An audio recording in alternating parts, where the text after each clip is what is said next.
Marc Marquez tak ubah pendekatan hadapi MotoGP Malaysia.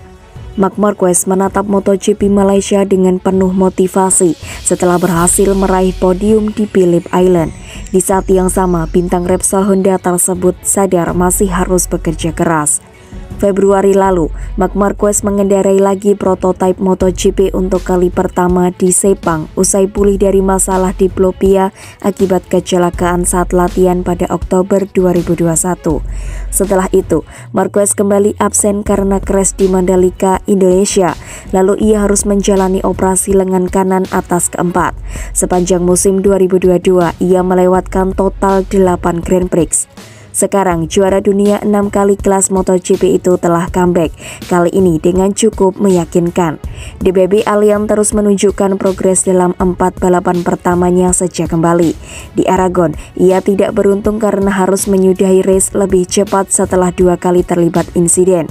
Kemudian di Motegi Jepang dan Buriram Thailand, Marquez berhasil menembus top 5. Puncaknya, akhir pekan lalu di GP Australia, pembalap 29 tahun itu finish sebagai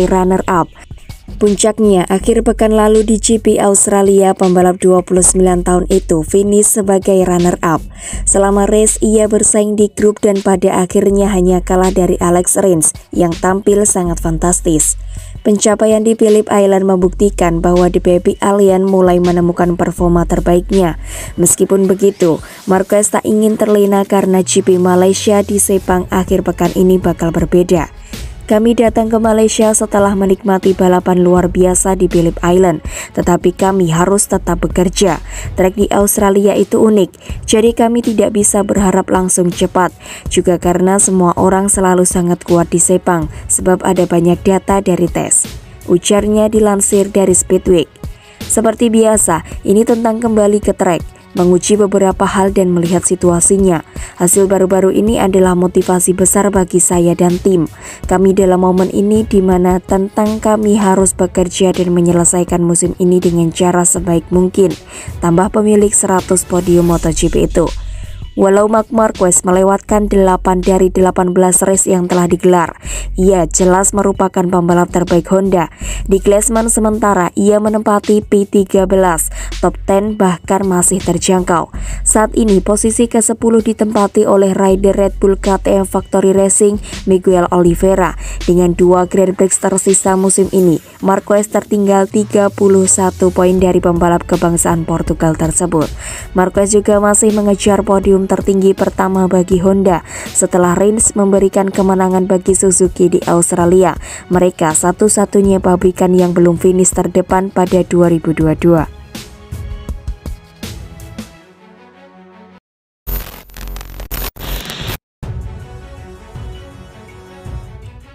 Bukan tanpa alasan kenapa keberhasilan pembalap Ducati Lenovo, Francesco Bagnaia memuncaki klasemen menjadi comeback paling impresif dalam sejarah MotoGP.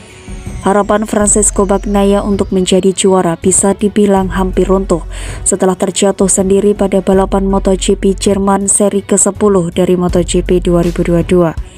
Hasil gagal finish yang dibarengi kemenangan rival terbesar Fabio Quartararo membuat Bagnaia tertinggal 91 poin. Memangkas 91 poin dalam 10 balapan atau rata-rata 9,1 poin di setiap lomba bukan pekerjaan yang mudah, apalagi dalam waktu yang lebih cepat.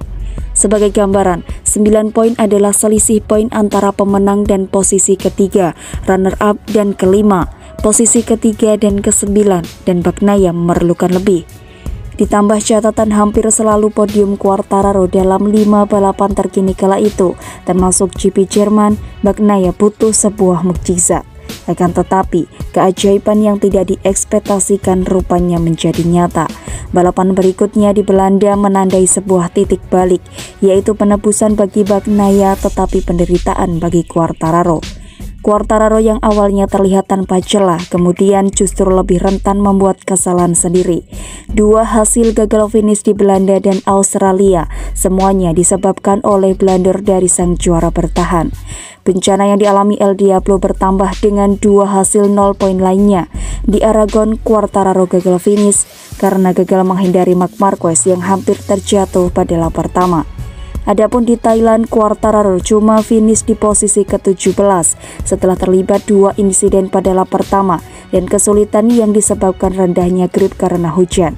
Selain itu, performa Quartararo hampir tak menginspirasi.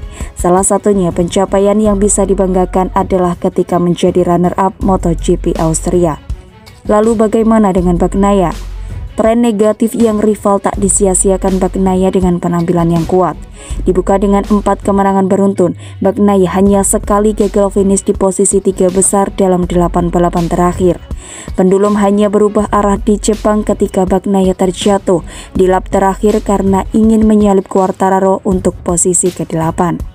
Pada balapan terkini di Australia, Bagnaia menunjukkan kematangan dengan menahan diri untuk tidak mengambil resiko terlalu besar. Balapan saya berubah sepenuhnya ketika saya melihat papan pit mengatakan bahwa Fabio Quartararo keluar dari lomba. Target saya adalah menang, tetapi ketika tahu Fabio gagal finish, saya hanya mencoba berlomba dengan cerdas karena sulit untuk membuat gap hari ini. Bagnaia tak pernah benar-benar berhasil melepaskan diri dari grup. Dia kehilangan posisi pertama pada lap terakhir setelah disusul Alex Rins dan Marc Marquez. Tak melebihi peluang untuk melawan balik, Bagnaia dengan legawa berkompromi untuk posisi ketiga, 16 poin alih-alih 25 poin. Saya terlalu banyak melakukan kesalahan tahun ini, jadi penting untuk bertindak dengan cerdas, sambung Bagnaia. Meski demikian, hasil di Australia setidaknya cukup untuk membawa Bagnaia mengambil alih puncak klasemen sementara dari Quartararo. Tadinya tertinggal 91 poin, Bagnaia membalikkan situasi menjadi unggul 14 poin dari Quartararo ketika kompetisi menyisakan 2 balapan lagi.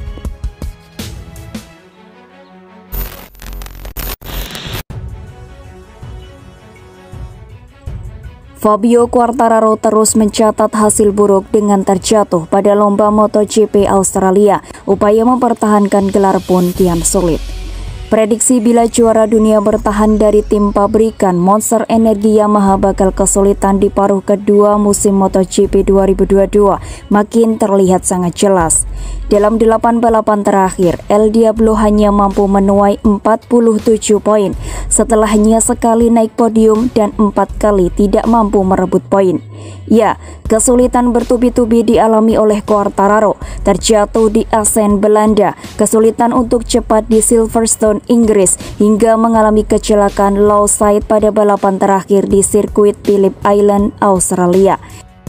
Jika Quartararo hanya merebut 47 poin dari 8 balapan terakhir, yakni pada GP Belanda sampai GP Australia, pesaing terberatnya Francesco Bagnaia justru meraup total 152 poin dalam periode yang sama. Kehilangan 105 poin dalam 8 balapan terakhir. Quartararo yang sebelumnya unggul hingga 91 poin atas Bagnaia tepat sebelum GP Belanda, kini justru tertinggal 14 poin dari pembalap asal Italia itu setelah yang dilaksanakan di GP Australia atau menjelang 2 balapan terakhir.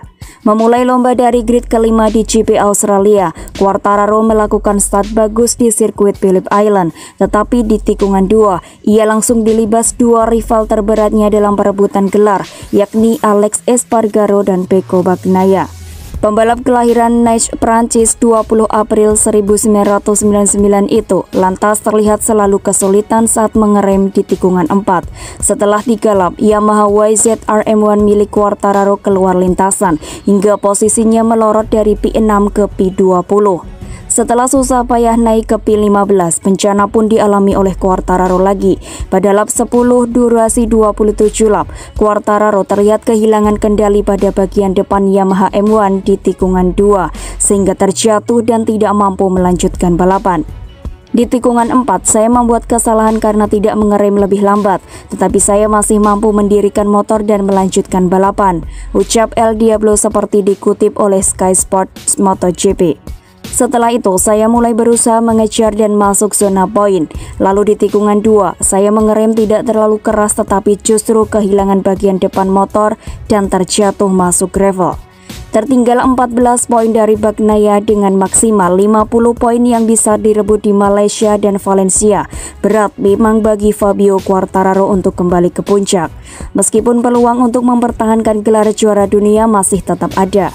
Lebih lanjut, di sirkuit Sepang Malaysia nanti, Fabio Quartararo berharap tidak lagi mengalami tren negatif yang membuatnya kesulitan bahkan dalam pemilihan jenis kompon dan sekalipun. Sulit memang bagi kami saat ini, tetapi lihat saja nanti. Di Malaysia kami harus mampu kembali fight. Saya kesulitan sedikit dalam memanaskan ban belakang ketika di Australia. Di Malaysia seharusnya lebih mudah membuat ban tetap panas, katanya. Konsumsi ban belakang sangat tinggi di Phillip Island dan saya menyesal tak memilih ban soft. Kami akhirnya memakai hard. Setelah insiden ini mudah saja bilang kami seharusnya memakai soft, namun ini akan menjadi pelajaran di masa depan, pungkas pembalap asal Prancis itu.